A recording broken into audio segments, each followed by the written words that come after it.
Hi, and welcome back to the Life in Bomb City podcast. My name is Aaron Favor, recording live here in the Panhandle PBS FM 90 studios on the Amarillo College campus on Washington Street. This morning, we have a special guest.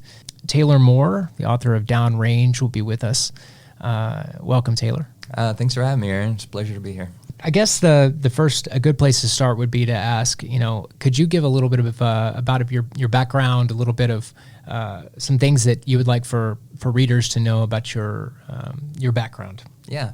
As it relates to the book, I think it's important to know a lot of this was based on, when I say personal experience, not that I did everything in the book, but just I have a background in intelligence. I worked for the Central Intelligence Agency for a number of years and then ended up doing contract military work, contract intel work with the military, and a lot of that focused on counter-narcotics. So that was sort of my background. I'd done that for a number of years, and then moved up here with my wife. She once we started having kids, she kind of wanted to get closer to home, and she was originally from Hereford, and so when I moved up here, I ended up having to reinvent myself a little bit, and ended up working in the oil and gas industry as a landman. So I did contract landman work here for a while, and so that really was a lot of what the book is based on, is some of my experiences that I had doing the land work for an oil company. So I'd get up to towns like Canadian and Perryton and Miami and Pampa. I was just up there almost every day for years, and I was out on the big ranches, and I was what they call a surface landman. And so, I had a great opportunity and honor to meet some of the people living up there that own these beautiful places, and get to know them and get to know the land. And so, again, for people that read the book, it will probably you'll see a lot of that in the book. But that's my background, and that's why I chose this for my first book and my first story to tell. Wonderful. Yeah, it's a fantastic book. I think that this is probably a question that maybe gets asked of every author and probably get tired of answering to some degree. What are some influences that you had growing up that you remember that had some type of an impact on you as an author? Just given my age, it will probably not be surprising. I'm a big Tom Clancy fan, and so Clancy was kind of the man when it came to thriller writing and the military spy thriller genre. So that was always a huge influence on me.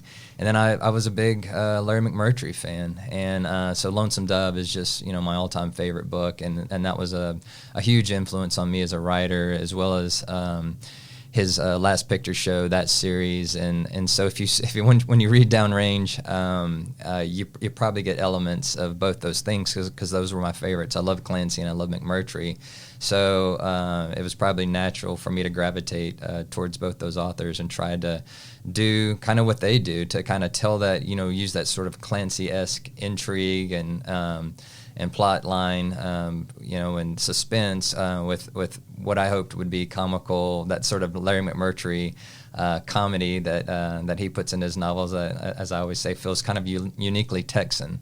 And so those were two big influences on me, and I think people will see that in the writing. Where did you grow up initially? Yeah, I grew up in Navasota, which is north of Houston, close to College Station.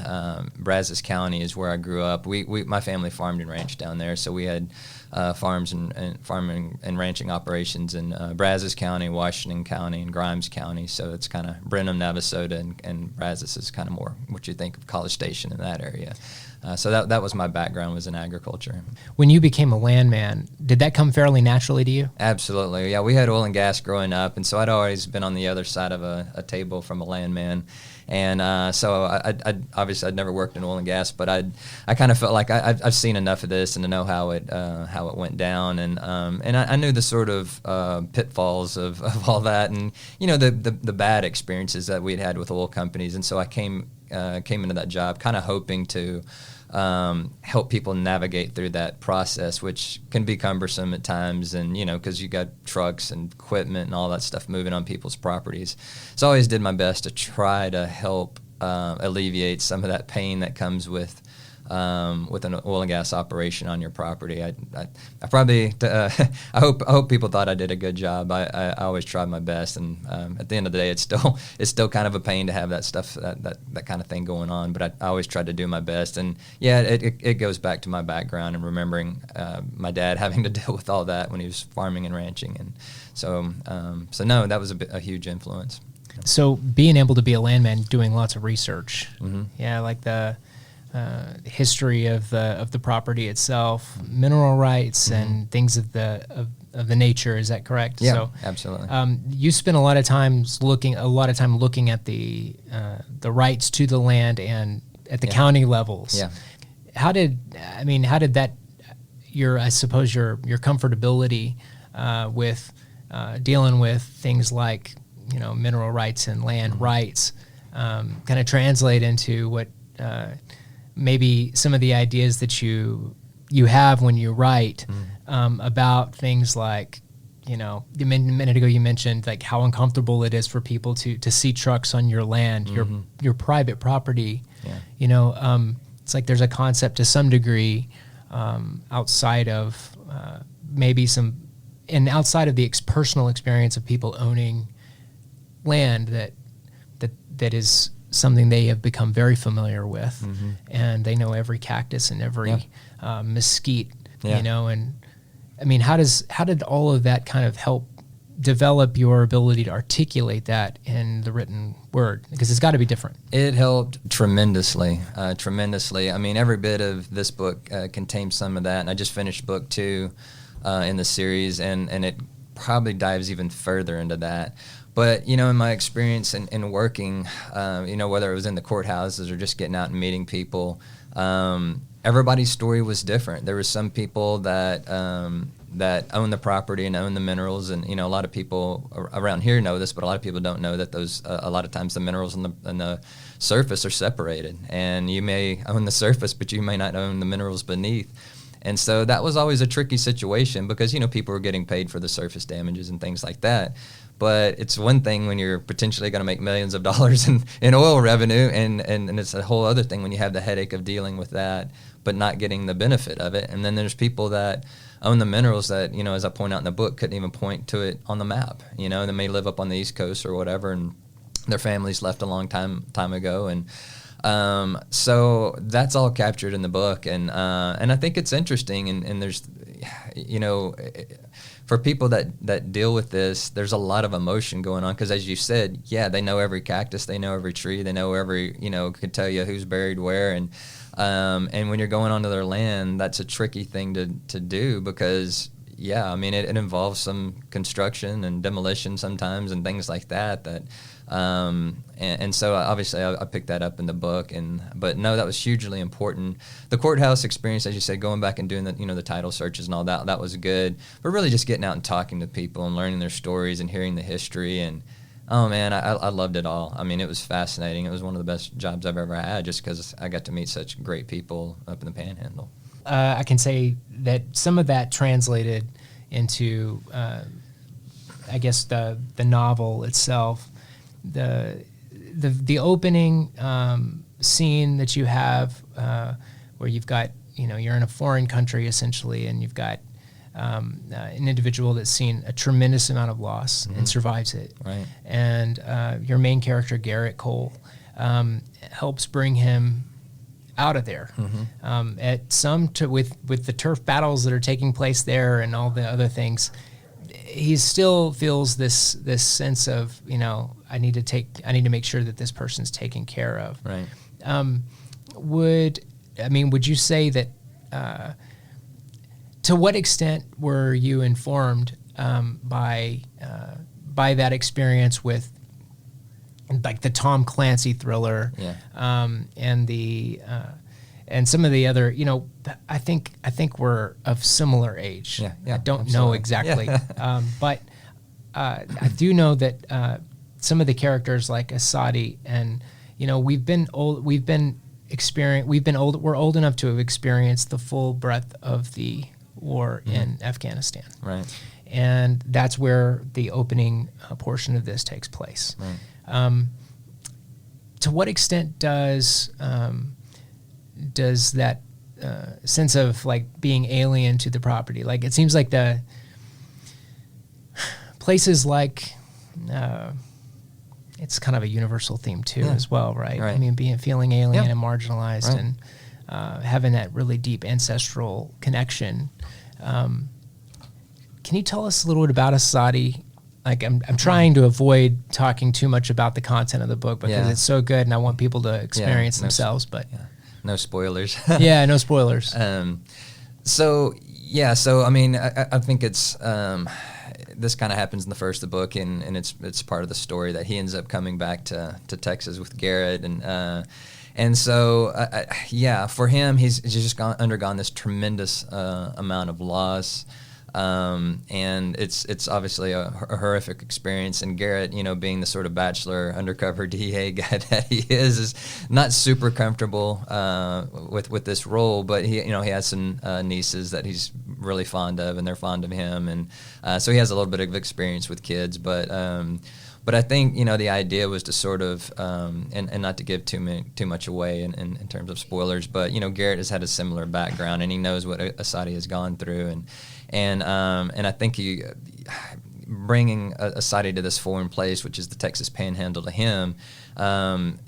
It's probably the best thing that could have happened because it's on the one hand, it's probably scary and big and crazy to get on one of these huge ranches with, and again, no spoilers, but there's a lot of action and adventure that happens. But at the same time, it's a bit of a distraction from what's going on, and it's an exciting time in his life because he's seen these new things, and like horses. He'd never seen really horses close up, and he gets to go out and go hunting and do all these different things that a kid in Texas would grow up and do, and that's what Garrett grew up doing, and so it's the perfect opportunity for them to sort of bond, to be together, and sort of help Asadi transition out of that very difficult situation he's going through. So when you're thinking about and making observations, how seamless is that transition from fact to fiction? So one of the sort of interesting things, and I hope people will think I'm brilliant, but if I'm being honest, it was an educated guess. But the book takes place as we're transitioning, that we're pulling the U.S. military out of Afghanistan, and I probably wrote that 3 years ago, and here we are this summer. We're pulling out of Afghanistan, and from what I've read, it looks like we're going to leave behind some maybe some intel guys and some special operations guys to sort of kind of keep the peace, if you will. At least what I've seen in just out in the news, it says we're going to do this, and I imagine we would. But already we're seeing the effects of us pulling out, and that the Taliban is kind of at it again. And I sort of knew at some point this was going to happen, and this is happening right now. So in terms of like a seamless transition, it's kind of where fact meets fiction. And for me, again, I wanted to get the atmospherics right of what it's like to be, this involves DEA, CIA, and all that, and so I wanted to sort of give people or give readers the actual a good feel of what it's like to be in those situations and to be in those conversations. And you see with Garrett, when he's dealing with the CIA, there's a certain discomfort he has. And I pulled that from reality because I remember dealing with people in law enforcement that were dealing with people like me. And that you could tell there was an unease of like, what are you guys up to? That kind of a thing. And that's Garrett's thought process throughout this, that he, definitely understands the dangers of keeping Asadi in Afghanistan, but he wasn't 100% sure what the CIA was up to. And I think that's a mindset of a lot of people. So I wanted to sort of, I wanted to capture that in the book. And a lot of what you see in the book is very realistic to how things are. Now, obviously it's a sort of over-the-top action-adventure novel, and it's meant to be fun and enjoyable. And when I originally started writing, my agent, this wasn't the first book that I wrote. I originally wrote more of a, I guess what you'd call sort of a Vince Flynn that was more straight-up CIA, and we ended up transitioning to a whole different book in the process, which that's in and of itself another story. But my agent at one point told me that I was being too realistic, and I think coming from that world directly from CIA, I had to get everything just right. and I was probably doing it to the point where it wasn't entertaining anymore. So I think there's enough sort of, this is how it really is, with enough sort of leeway to have that sort of creative fun along with the book. So that it's a seamless transition, I guess, but it's still without dulling it down to sort of the minutia and bureaucracy that actually would really go on in a real life situation. Right, and you seem to kind of really do a very good job of painting the picture of what that relationship is like. Between like a law enforcement body and a body that's meant to do, I think as you write in here, make creators, and that is those are two completely different mindsets. One outward, one inward, and it makes sense to have that natural and consistent conflict. Yeah. So based on some of your personal experiences, you were talking about a landman, being a landman, and also growing up on a ranch. Yeah. Moving out to Texas, what were the experiences you've had with folks that help create characters like Butch? Yeah. Who's kind of cranky, older guy. So Butch is always a reader favorite, and anytime I do an interview, people always ask about Butch, and I think a lot of people have said, I know Butch, I know that guy. And so I think he's very relatable to a lot of people, because everybody knows that sort of curmudgeon, this sort of guy who's kind of funny and kind of prickly, and that's Butch. Butch, yeah. So, people ask me like, oh, I bet I know who that character is in the book, and everybody, there's no one person in the book that's one character. Everybody's like 5 different characters, but everybody's someone, just so you know. And but Butch is probably closest to a guy I met when I was a landman that I had some interaction with. And just to give you a kind of a funny story, I had this dealing with him where we were working on a problem, and one day he called me on the phone, and he was just angry, and he cussed me up one side and down the other, and gave me what for, and I, of course, took it, yes sir, and then he got to the end of that, and he's like, started asking me questions about myself, and really gave me a lot of compliments about how hard I work and what a good guy I am, and it was like the Butch Cole method, like one minute he's saying something outlandish and crazy, and the next minute it's the other. But I think to this guy, his point was, he had a problem, with the company I was working for, and he kind of got it out of his system, but kind of knew that I was working as hard as I could to help him. And so there was that sort of two sides of him that's like, okay, this is business now, but now let's get down to personal. You're a good guy, and I like what you do, and you're, and wanted to know about my life. And so, and I thought, well, that's fair enough, we don't always have to disagree on business stuff, but there you go. And so Butch was, a lot of him was based on that guy up in the Panhandle. I'll never tell who he is, but yeah, he was a guy living by himself, and just so that kind of sparked that character. And but no, everybody's sort of based on someone. Right. It's a kind of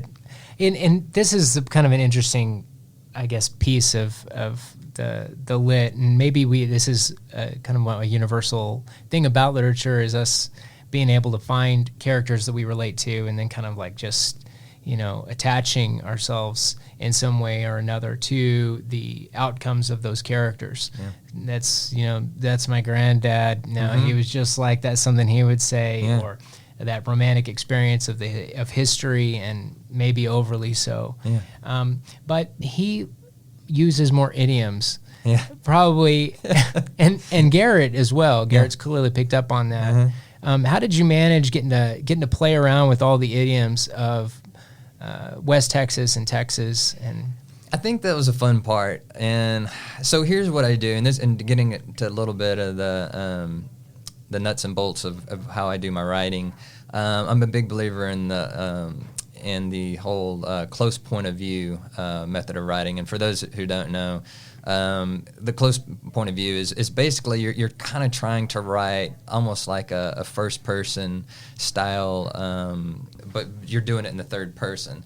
So what I wanted to do is kind of get inside their head and really like you're thinking their thoughts, and so adding those idioms was just a way to sort of like get inside their head and think the way they're thinking.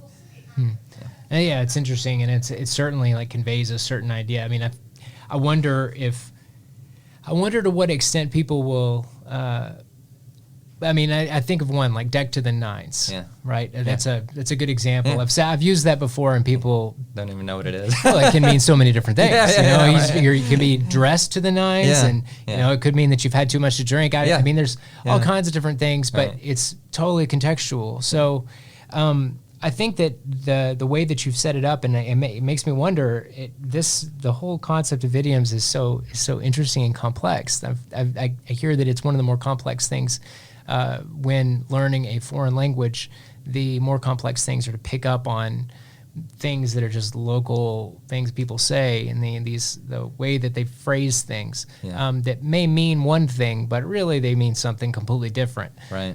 I can see that being relatively serious given your background in some of the different facets of your career. Yeah. And that can have some serious outcomes and serious consequences. On the other hand, it's really fun to play with us, like the just Texans.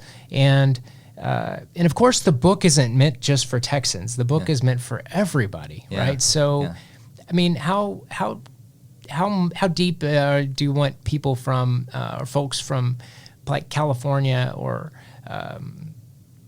say maybe like Missouri, or who have their own idioms and way of talking, and how are they going to digest those things? I think so far, obviously the book isn't out yet, but there are a lot of advanced readers editions have gone out, and so they've gone out all over the world because I've seen posts from England and places like that, and everything has been really positive. So I think it's resonating well, and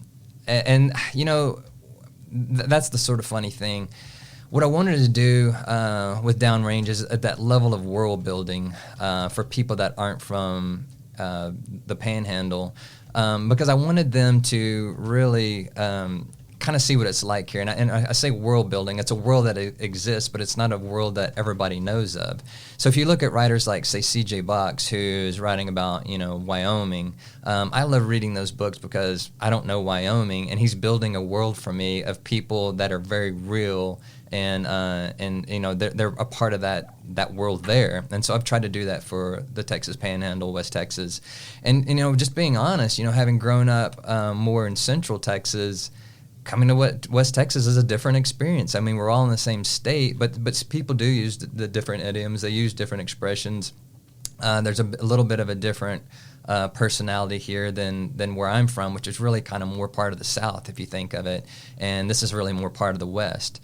And so the feedback has been really good from people even outside of Texas that seem to be enjoying the novel. And I've had people say, like, I want to come visit, I want to come see this place now and see if it really exists. And I think people think I probably made up Canadian, that it's not a real place, and it is. And so I think it's going to be sort of fun when the book gets out there, and if people really want to come kind of visit and see what what the Panhandle is all about, and look at the Caprock and go out on a ranch and really experience the wide open spaces. Right. That sense of being in the West and the open, that pioneer and frontiersmanship that seems to make up so much of the mindset that we experience day to day, and the politics also, and the geopolitical issue of where do Texans stand on this. Well, it's complicated, like you said. It's a big state. It is big, and those cultural differences are as real as they can get. On the other hand, there's certain things that are just universal truths about people, and that's one of the things that makes this such an identifiable story. Right. So, like, how universal are the many different types of character and economic conflicts that you seem to play upon in the book, and how many are unique in your mind? For example, your use of poverty with Asadi. Right. And in contrast to the Kaiser family, and their different types of wealth, and that the use of the different types of and forms of wealth to convey the complexity of the characters.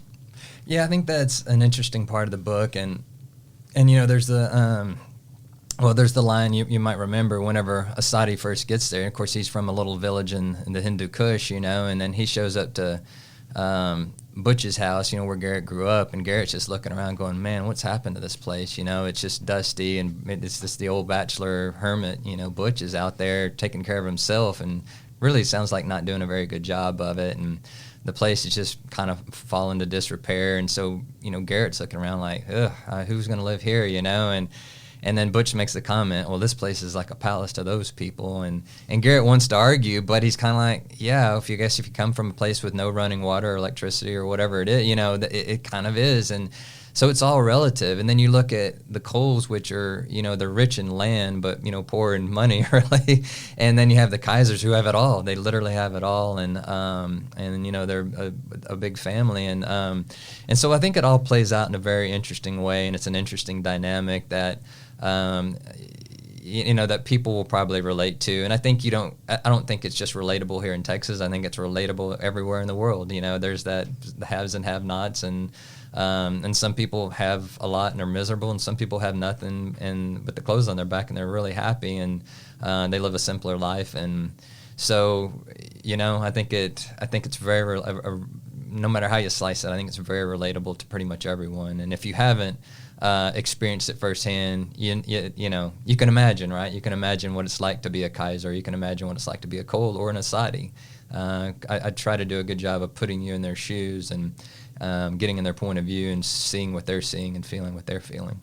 Yeah, that's a really interesting point too. It seems like the history of America, the history of so many places that have agrarian roots and the cattleman lifestyle, and we look back at some of the historical points of where we are right now, and the commercial interests that are continuing to try to, the suspiciousness with which people meet that commercial interest is always fascinating. It, like as you said, that people can be very wealthy in land, maybe not so much in money, and that land though is what they have, and so somebody with a little bit of everything, or wanting to develop an area and see it developed and make money off of what they consider to be something that's spiritually important to them, right? It seems to me to be pointing to like a fairly universal concept. It seems like that kind of goes back to some of the roots of some of the different conflicts that we could probably visit about throughout history. But that's a really important thing to touch on, and I really appreciated that about the book. Okay, I'm glad you enjoyed that part, because that was something I really wanted to get in there, and I hoped it resonated with people. So the detail that you present the history of the Panhandle, it paints a very clear picture. Okay, good. And can you visit about the process of how you went about researching? You mentioned getting to hang out with the different, some of the landowners, the big landowners, big ranches here in the Panhandle, people that have been here for however long. Now, you're a sixth-generation Texan, is that correct? That's right. Is that what I read? Okay. Yeah. Now, we're sixth-generation Texans as well. Okay. And I'm incredibly proud that, our children are now seventh generation. Yeah. And it's interesting that, like, the way you're able to characterize, I think, that historical sensibility of the ancestry and how important that is, in kind of visiting respectfully about Comanches and how that creates this ferocious ruggedness about individuals. And, nobody really knows to what extent, to some degree, we have to admit a certain amount of mystery and a level of unknowedness to some of the different heritages that we come from, because we all came from somewhere, but, we may not look like what we, and so assumptions are very difficult, and I think that's another universal concept that you do a good job of touching upon. Okay, good. Being able to wanting to make sure that you learn about as much about people as possible, not listening to hearsay. And that's an interesting and yet another thing that was really something else in the small town nature of the way things. How information travels, So anyway, how did you go about researching? Can you talk about that a little bit? What kinds of questions, for example, would you have asked one of the ranchers whenever you're kind of like panning for information? Yeah, so again, the funny thing is that when I was actually writing the book, I never went back and really did any research with anyone other than on the technical aspects, whether it's flying a helicopter or, maybe some of the combat stuff. That was all just sort of picked up along the way by getting to know people. I'm just kind of a people person, so I like to talk and I like to hear people's stories, and I love history, So for me, it was more just things that I picked up along the way. Now, I did my research too. I still am always reading. Like, I'm rereading The Worst Hard Time, which is a phenomenal book. Empire of the Summer Moon was a big one. Several more that I've read that have just helped sort of really sort of get me in that mindset of the history of West Texas or the Panhandle, and so I had that. But yeah, really mostly it falls back on my personal experience and just getting to know people. And so in terms of like specific questions, I can't really think of anything specific. It's just, how'd your family get here? How long have you been here? Do you still have family if you came from wherever? Do you still keep contact? That kind of a thing. And that just fascinates me to know like what people's roots are and how they got here and why they stayed and who left and who you know what I mean? Why did you continue to do this when your brother went to New York or whatever? I just find that all fascinating. And so that, yeah, it was really just all in my head. It was all just sort of rumbling around up there, and it's just we talk about. Even the the guy Boggs, the big bad guy. That's the drug. He's based on a guy that I knew and worked with in the Panhandle, and he's not from here, and he moved on. But he was a guy working in the oil and gas industry, and it's not entirely based on him, but I had him in my mind, and this guy had been in federal prison twice for selling meth, and so I would just sit there, and get stories from this guy, and it was just insanity to like hear these stories, and he was this kind of big gregarious guy that was happy to tell me all about federal prison and what it's like to be a meth dealer, and right. So it wasn't just the ranchers. So yeah, there was never any like, hey, let me hit you up with these questions. It was just riding around in a truck, looking at where you're going to put a road in or do something or whatever, and that was it. And so yeah, that was my process. Paying attention to people. Exactly. Yeah. Well, one of the motifs of the book seems to be the centrality of family and family history. It's kind of indicated with ancestry and the land and things like that. Kind of one of the examples in the beginning, you mentioned that Butch is kind of like let the ranch fall into some disrepair. Mm-hmm. Garrett seems to be very interested in any problems that his brother is maybe experiencing outside of the conflict that they may have had or may be having. Right. And that's highly relatable because families are families, and everybody's got conflict. Mm-hmm. And that's a really interesting one to have brought in. So how did you kind of balance the universal nature of that motif with the cultural elements of the Texas Panhandle? And was it different, or was it? I think, exactly as you said, it's relatable, and I think everybody, it's a relatable storyline because everybody has family, and family isn't perfect, right? Everybody has a sibling that they're mad at, or they've been mad at it before, and then they sort of get through it, or and it's kind of this on again, off again type deal, or mad at the parents, or whatever. Parents mad at kids. It's very relatable, and that's all in there. And sometimes it's over dumb grudges and dumb feuds, and they're sort of.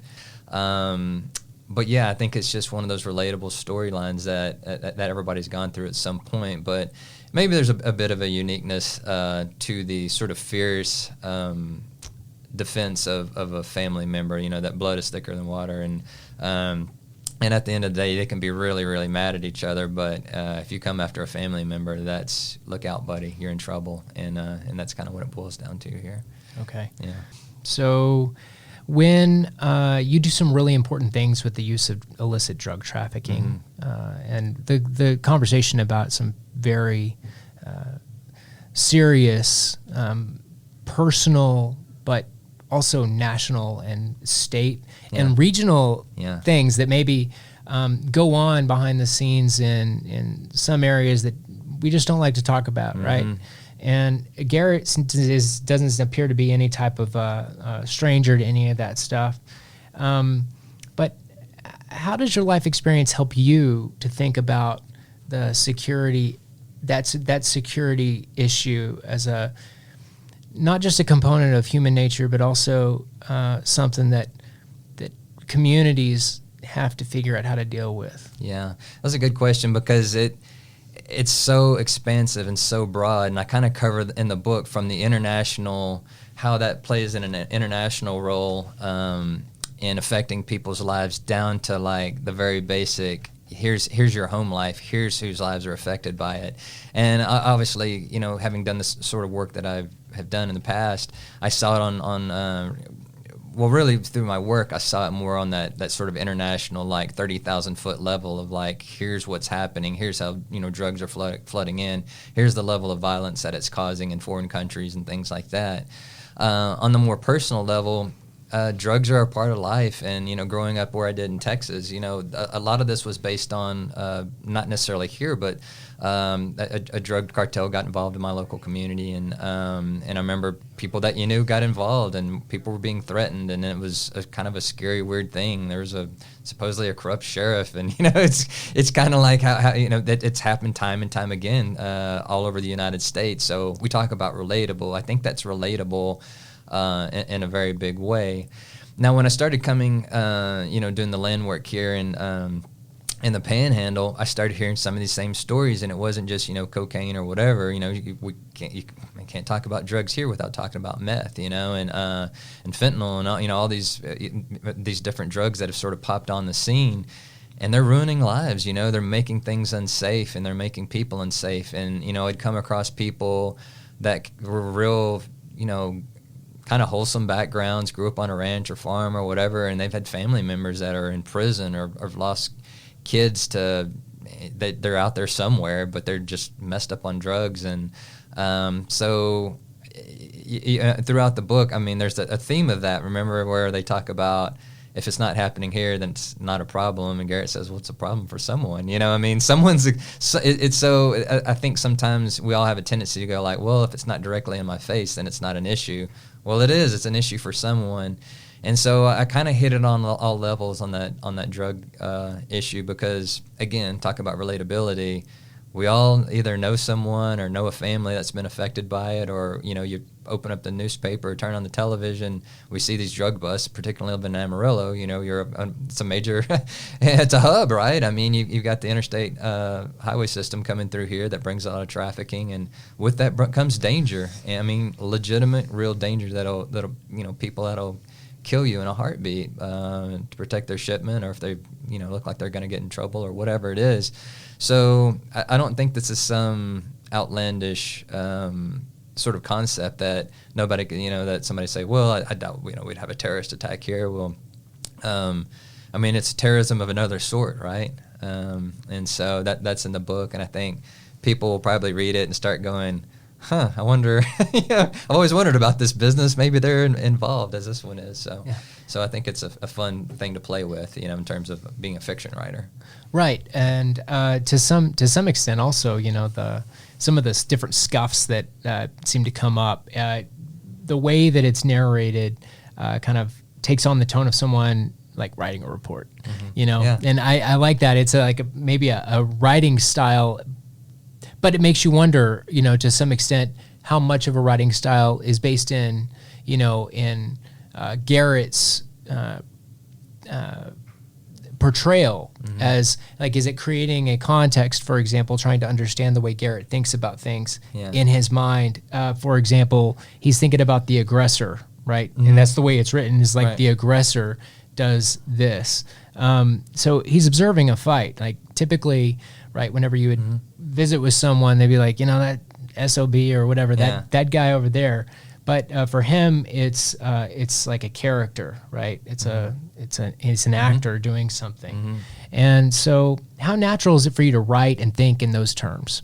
So that's a great question, and nobody's ever asked me that before. And it's funny because I did an interview the other day, and someone asked how much, you know, CIA report writing or has had an effect on my own writing, And I responded that not very much, because I said, subject matter aside, the intelligence reports are pretty boring because you're trying to sort of succinctly like pack in all this information into a page or two, but it's funny you brought that up, because I guess it does sink in, but hopefully in not a boring way. Hopefully it comes in a good way.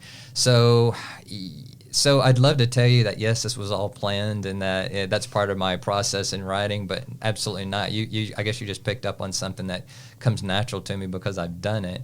But it's a good point.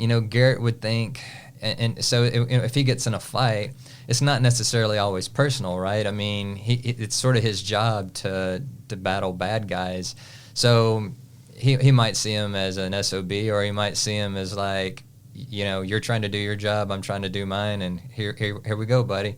And so he's going to see it in a more matter-of-fact way than we would if we were just walking into our car and somebody tried to pick a fight with us or whatever, And so, no, it's a great question. I've never even thought about that, but I guess it does sort of seep into the writing. So yeah, and it creates for interesting context because, I mean, it helps.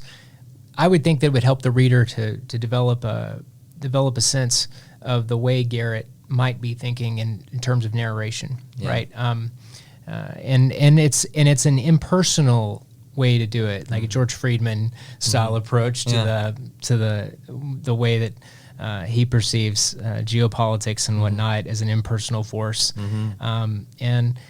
Anyway, I guess I just congratulations on the book. Thank you. I'm excited to see what ends up happening. Of course, I'm appreciative of how you were able to capture so much of the history of the Texas Panhandle and the Llano Estacado and the kind of some of the deep dives, the intricate detail that you used.